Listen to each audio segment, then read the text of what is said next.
On August 29th, Hurricane Ida made landfall at Port Fourchon. The Category 4 hurricane traveled up the Terrebonne and Lafourche Parish line, leaving destruction in its path. It was definitely nothing I had ever seen before, firsthand.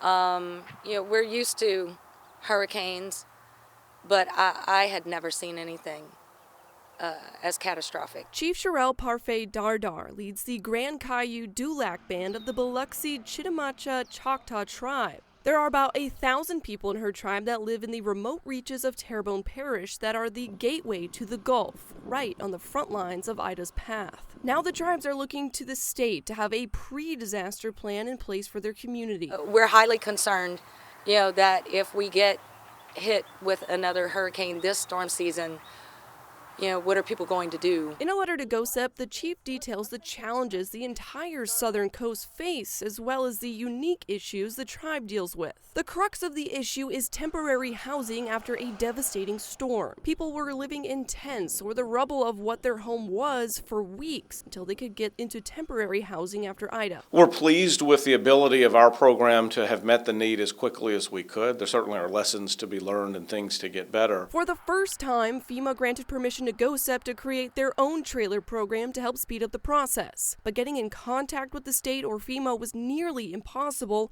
as phone and internet services were down for weeks in that part of the state. The objective of the letter is to get the state to have a temporary housing plan in place nearby before a storm hits to help with the rollout. We could start pre-staging and working with these predisposed resources and plans to start enacting it much sooner. With being a state-recognized tribe only, they have hit a snag in their request. While they are recognized as a tribe within Louisiana, they are not granted the same benefits as a federally recognized tribe. It does not require the parish or the state to have a specific line of action for the tribe in emergencies. So part of that plan would be to make sure that those lines of communication are open and government can be present. It's also to make sure that the tribes are at the table when FEMA comes, when other agencies come in, and that they can submit the needs of their people, particularly some of the unique needs that come with practicing, for example, a subsistence lifestyle. Earl Hughes, the director of the Terrebonne Office of Homeland Security and Emergency Preparedness, as well as GOHSEP, said they would not prioritize the tribe over any other group within the community,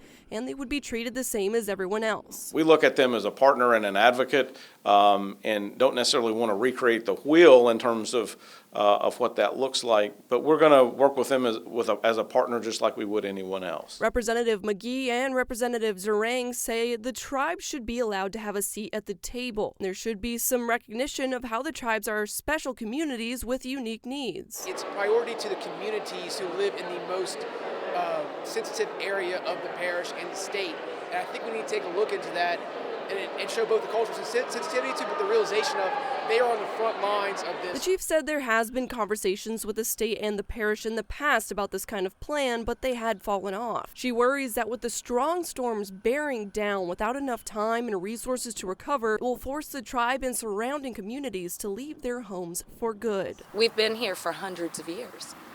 Hundreds of years. This is our home. Quite frankly, I don't know how to be anywhere else, just like our people don't know how to be anywhere else. Tingle says they had a productive visit this week and began the conversation on how to start using them as a partner in the community. So these people are going to move away. They have no other choice. And it's very heartbreaking, because as you lose people, you lose your community. And as you lose your community, you lose your identity. They hope to open a line of dialogue with GOHSEP so the next storm doesn't blindside them. In Terrebonne Parish, I'm Shannon Hecht.